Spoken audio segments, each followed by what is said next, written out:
délivrance. Le cœur assoiffé de toi. Je m'attends à toi. Hey. Alléluia. Saluons le peuple de Dieu. Et ce matin, nous allons donc partager la parole de Dieu.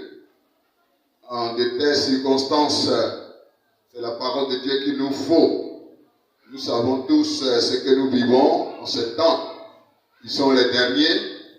Et nous voulons plonger nos regards dans la parole de Dieu pour amener le peuple de Dieu à se remettre entre les mains du Seigneur. Et c'est pourquoi je voudrais sans plus tarder vous inviter à prendre avec moi la parole de Dieu dans Exode le chapitre 14 et nous lirons à partir du verset 10 jusqu'au verset 14.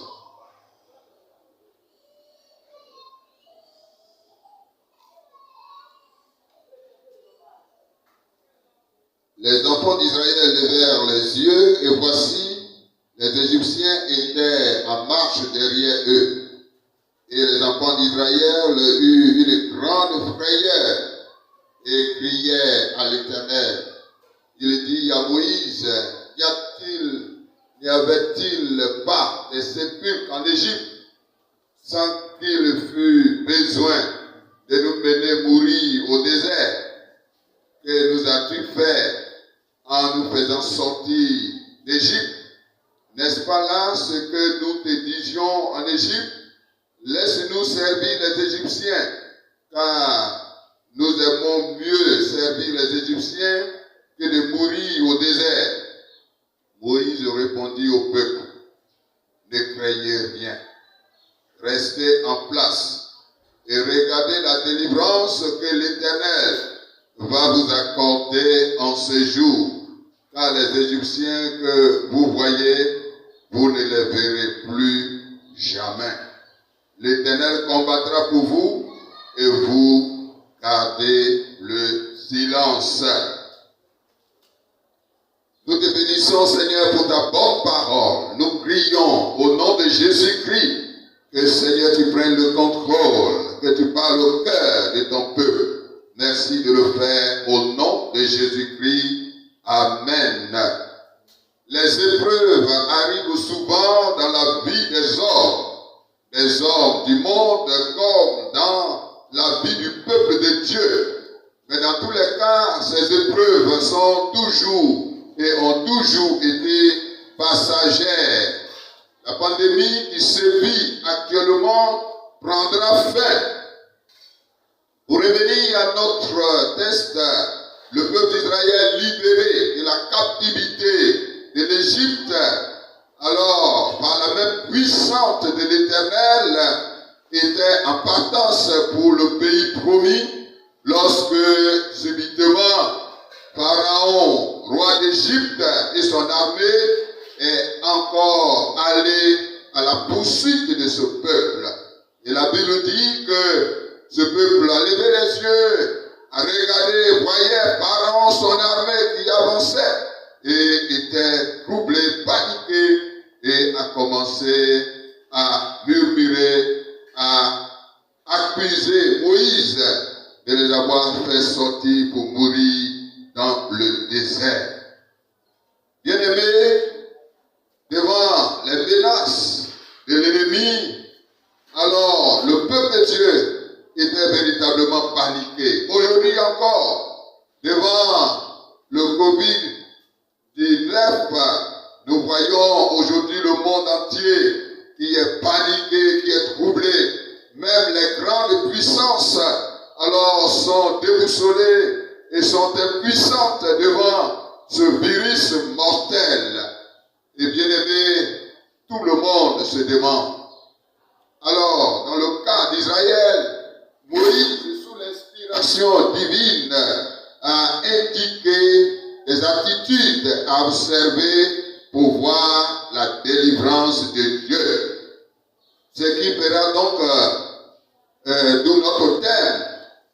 autre thème, les attitudes salutaires dans l'épreuve. Les attitudes salutaires dans l'épreuve.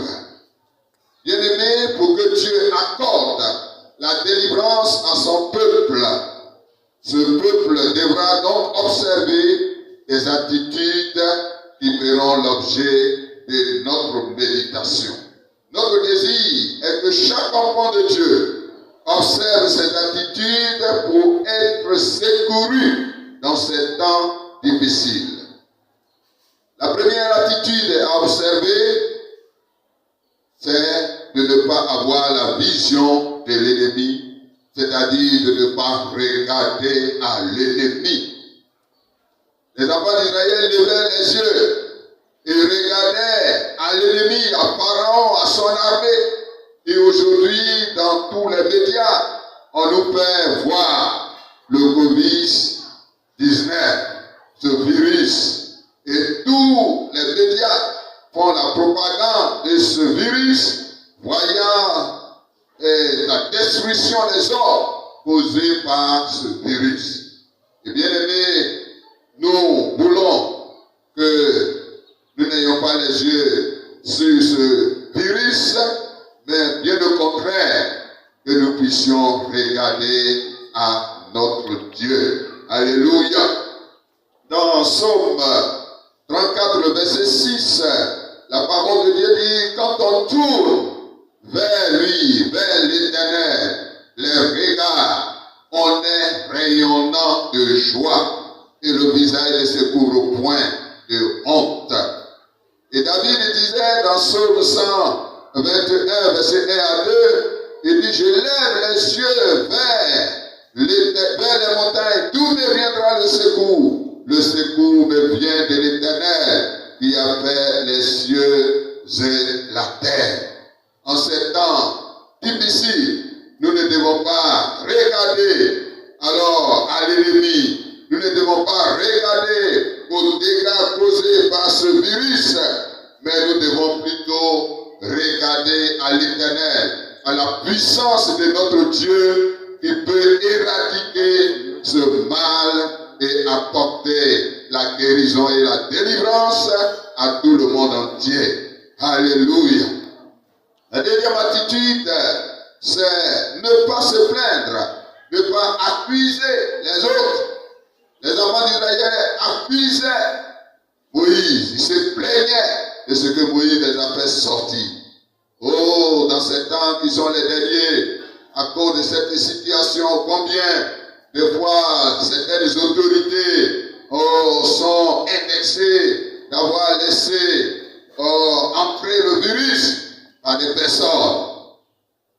Bien-aimés, nous devons sortir des plaintes, des accusations des uns des autres et nous concentrer sur le Seigneur Tout-Puissant, celui qui est capable de nous délivrer de cette pandémie.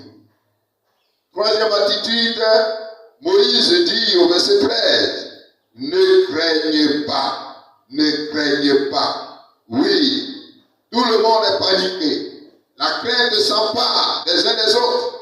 Et bien aimés, nous ne devons pas céder à la panique devant cette pandémie. La peur peut créer plus de victimes que ce virus. Alors la peur peut nous amener à accepter certaines attitudes qui ne sont pas à la gloire de Dieu. Certains disent que, alors, pour éviter ce virus, il faut boire la boisson forte qu'on appelle le koutoukou. Il faut boire pour se protéger contre ce virus. Alors, si nous n'y prendrons garde, nous allons sortir à la fin de cette pandémie, cette crise, avec des chrétiens ivrognes, ivres de koutoukou. Bien aimé, c'est pourquoi nous ne devons pas céder à la panique, nous ne devons pas avoir la crainte, mais nous devons rester attachés à notre Dieu. Quatrième attitude, Moïse dit, restez en place. Restez en place. Nous devons rester en place, bien-aimés. La crise ne doit pas fait de nous des chrétiens qui papillonnent, qui embrassent toutes sortes de doctrines, de fausseté.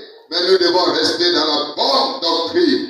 Nous devons rester attachés à notre Seigneur, à notre Dieu, à Jésus-Christ qui est mort pour nos péchés, qui a donné sa vie pour nous. Et nous devons marcher dans une vie de sanctification, dans la crainte de son nom.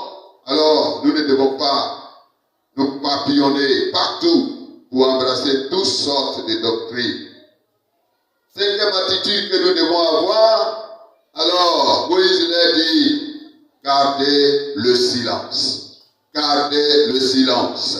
Nous devons garder le silence en ces temps difficiles, en ayant foi en la délivrance de l'Éternel. Gardons le silence devant Dieu. Cherchons la face de Dieu. Que cette pandémie nous pousse à chercher Dieu, à rester calme. Oui, dans la présence, dans l'intimité de Dieu. Et la parole de Dieu dit, c'est dans le calme, c'est dans la confiance en Dieu que sera notre délivrance. En Psaume 46, le verset 2 nous dit, Dieu est pour nous un refuge, un appui, un secours qui ne manque jamais dans la détresse. Bien-aimés, nous avons des raisons de rester calmes, de garder le silence devant l'Éternel. Alors, chers frères, chers sœurs, chers amis, nous voudrons, à travers ces quelques paroles, vous encourager à rester attachés à l'Éternel, à ne pas lever les yeux, à ne pas regarder à ce virus, à ces ravages, mais à regarder plutôt au secours de notre Dieu. Il faut rester concentré, sans accuser les uns les autres, sans paniquer, mais il faut rester en place. Il faut chercher la face de Dieu pour garder le silence. Il faut avoir foi en Dieu. Ce qui nous arrive va passer. Beaucoup d'autres choses étaient arrivées auparavant, sont passées. Et aujourd'hui, se raconte dans le passé, et ce virus sera détruit et vaincu, et la vie continuera, l'Église continuera son activité d'évangélisation, d'édification du peuple de Dieu. Que Dieu nous bénisse et qu'il nous donne de rester attachés à lui en comptant sur son secours. Amen.